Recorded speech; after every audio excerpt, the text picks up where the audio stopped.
What's up, y'all? It's your girl Sakina, and I'm back with another review. This is my review for Ready to Love. This is season 6, episode 12. This is the season finale. We finally made it here. I'm so happy because I think we can all agree that this has been the worst Ready to Love season. We thought last season was. It wasn't last year, child, because they hit us with a back-to-back. But last season, we thought that was the worst season. But no, they topped that with this one. Just the couples that didn't mesh well, the cast. It's like, y'all need to start putting more effort into this, whoever does the casting of this show, because it's just not, it's not giving anything. And can we stop getting, people who want to be actors and actresses and things of that nature? Can we get regular people, okay? Not these people that we be seeing on these true crime shows that be doing the dramatizations, Mario and the rest of them. Like, can we not do that? Please, okay? Because I was watching the true crime show the other day, and I seen Mario. I said, I still ain't featuring that fake Morris Chestnut head ass. But anyway, we're not here to talk about that. I know a lot of y'all have reached out to me after I said that I got C19 down in the community tab. I really appreciate that. Yes, it is my second time getting it, but I promise you, this time is like, the last time was easier as well. It was a long process. It felt like I was sick for a month. I was congested. My ears were aching. I was throwing up at one point. Like, it wasn't as bad as it could have been, but this go round, I promise y'all, it's just, I had a headache, I had chills, and I was like, yeah, I need to go take a COVID test. And true enough, it was probably because I had went to that concert, but whatever, I'm fine. Like, literally, don't worry about me. I'm just tired. Like, literally, that's really the extent of it. And I have an occasional cough, so it's okay, y'all. I'm just a little tired. So if the energy is a little low, just know it's just because I'm tired. It's not because I'm not feeling well or anything like that. I'm just tired, okay? But anyway, let's go ahead and get into this review. I can't tell y'all how many times I've watched this episode just over the weekend and then trying to get it out to y'all. This episode was very boring and it did not catch my attention well enough. So we see that they are all gathering together for their last brunch, and they're doing a lot of mixing and minglings. We see Clifton and Carmen there having a conversation and how happy they are for each other. Carmen was saying that, she is feeling down on them, but Sabrina did raise a few concerns. I said, oh, did she? What concerns were they? Because I would like to know, Miss Carmen, since you feel like you're the better woman, what concerns did Sabrina raise for you? And then we see Donovan talking to Joy, and she was saying how it sucks because a week after she's getting ready to go to Mexico for work. Shout out to y'all in the comments who did let me know that she was going to Mexico for work, because I didn't feel like that was clear. Like, she was just saying, yeah, I got to go to Mexico. I go there for like 6 months of the year. Like, girl, okay, and what's in Mexico? But y'all did explain that she's like a, resort entertainer and things of that nature. I actually stumbled upon her Instagram yesterday, and sis does have a very, very nice voice. So, I mean, it sucks that we didn't get to hear it on the show, but I understand maybe she was actually ready for love and looking for love, and she didn't want to try to, brand herself and things of that sort. So I could respect it. But Tommy comes in and he lets the group know, as y'all can see, Demetrius and Sabrina, they are no longer a part of this journey. And when I watched the last scene of last episode back, and it definitely did give off the vibe that Sabrina was trying to beat Demetrius to the chase. Like, sis, it was kind of giving you was trying to self-eliminate before he said that you wasn't ready to love. But you wasn't even going home, sis. That's the whole thing. But anyway, yes, they're no longer a part of the journey, so it's just down to these last, how many couples is it? 3 or 4 couples? I don't even know.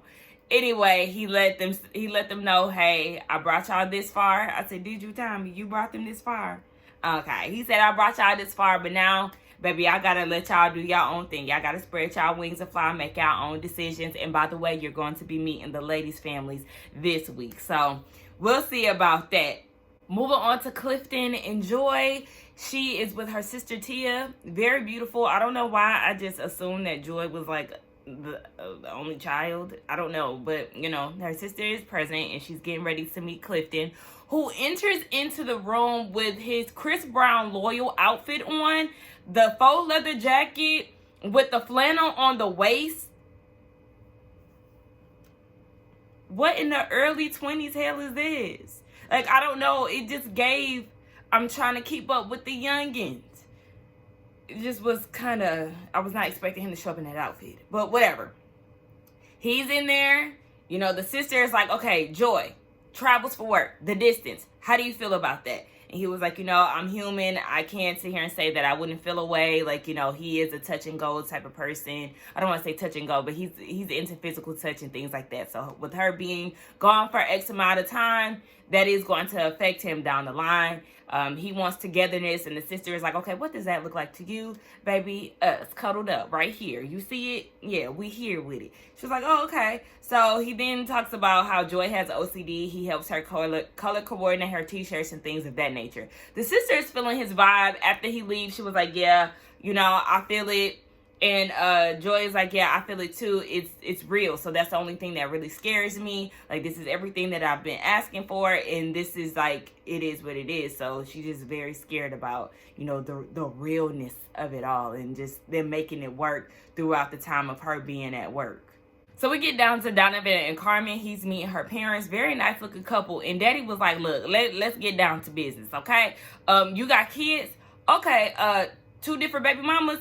So what's that gonna look like? Is the baby mama's gonna interfere? Also, when the kids come around, is Carmen gonna be able to discipline them? Like, he had some questions. And then he started talking about the marriage point. We know that Donovan used to be married. He was like, okay, well, you cheated. How I know you ain't gonna cheat on my daughter? Well, I feel like, you know, if we committed, then, you know, that's something between us. No, okay, well, I'm sure you told your wife, you know, that you trust her and all of that when y'all said I do's and whatnots, and look what happened. You cheated. So how I'm supposed to know that you ain't gonna cheat on my daughter? Well, you know, when we have that communication and the trust is there, then I don't see that you know, I don't see that being an issue. And then I just feel like at this point, if I get to that point, I would just walk away, because in my old marriage, there were some underlying issues that led to that point. Or you could have just simply been being a dog-ass man and cheating. It could have been simple as that. But, child, whatever. I'm glad the daddy asked that. Because, yeah, you could say that all day to me. But then when you actually get down to it, do you have enough discipline to not cheat?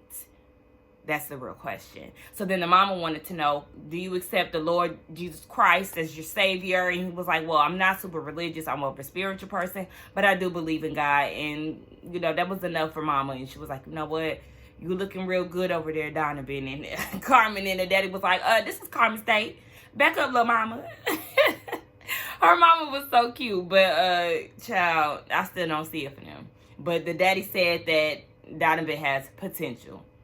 I already seen what's going on online with all of these couples pretty much, but I'm going to just go off of what I see here on the show.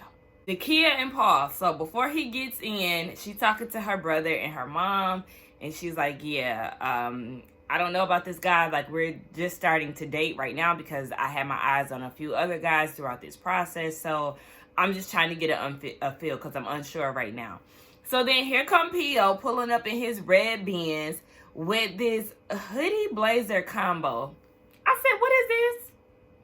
Pick one, the hoodie or the blazer, but you can't do both because it didn't look good. And then that slow-mo button-up action that he tried to give us, I'm sorry, it's enough for me. So anyway, he starts to get grilled by the family, right? They want to know if he wants extra kids because the mama doesn't have grandchildren as of yet. And he was like, he don't know because he has been married for 12 years. He had twin daughters out of that deal, and they're 27. So the brother's like, oh, okay, they're old. Like, I'm 28. So then the brother goes and asks, do you have a primary care physician? What?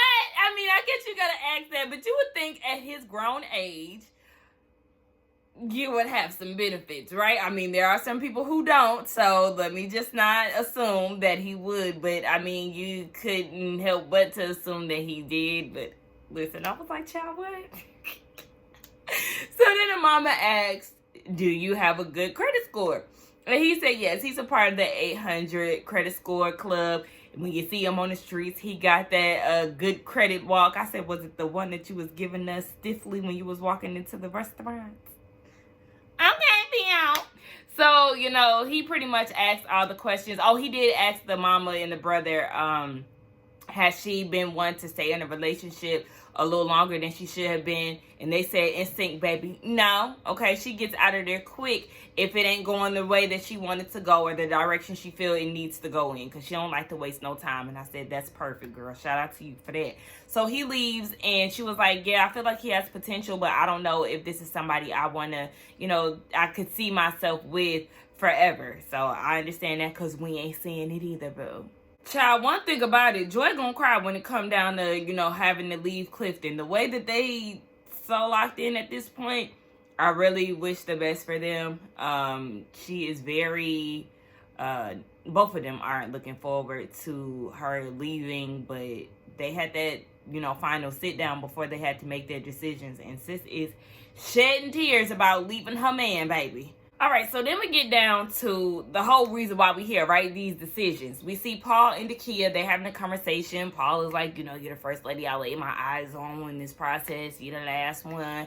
Throughout the journey, a lot of guys miss the person that I see, blah, blah, blah. And at the end of the day, he chose himself. She chose herself. They're willing to see, where this goes. But, they kind of been in a whole place where they didn't want to rush it. So I understand that. Like, don't just decide to choose each other just to say y'all got a person at the end of this whole thing.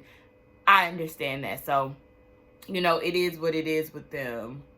Honey, I ain't never seen this person and this dog around this neighborhood.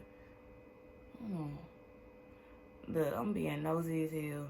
My room is in the front of the house, so I'll be watching. That's a big dog. It's like a big poodle. Yeah, that's a big ass poodle. And they black. I don't know if he younger, if he old. No, he didn't just pee on our mailbox, child. My dog's gonna be bad because that's where they pee at. Anyway, yeah, so they decided to, go their separate ways and see where it goes off camera, I guess, or whatever. Try to get to know each other a little better. Donovan and Carmen, they choose each other, and then he gives her with a plane ticket to anywhere she want to go. I'm so tired of dudes doing that. Like, I don't know. It's just so predictable at this point. And then half of the time when they do these things on these shows, they don't even go nowhere. I mean, even though I seen on Instagram that they did go somewhere, but still, like, okay, at least he kept his word with that. And then they saved, I guess the best for last or whatever we wanted to see. And it was, who was it? Joy and Clifton. Of course, they choose themselves, and that was, themselves. They chose each other, and that was pretty much the end of this episode. Y'all, we already know, Ready to Love, this was the worst. So we already know, like I said, that this was definitely the worst season. It just was not hitting on anything. We pretty much already knew that Joy and Clifton were going to choose each other. I see that they do have matching king and queen tattoos. And, we'll just see where this goes for them. I definitely wish them the best. But, with Clifton cheating twice before in relationships, and with her being gone for half of the year, is he going to be disciplined enough to stick beside Joy while she, traveling for work and things of that nature? I really hope so. And I'm just interested to see if there's any shocking couples that come about during the reunion, and just getting down to the messy and what's going on with Eric and what happened with him and the kid and things of that nature. But let's get down in the comments and talk, y'all. Y'all let me know what y'all thought about this review, this season. Share y'all thoughts on the couples that, are together now. And let's get down in the comments and talk. Don't forget to like, comment, and subscribe to my channel. And I will see y'all in the next one. Bye.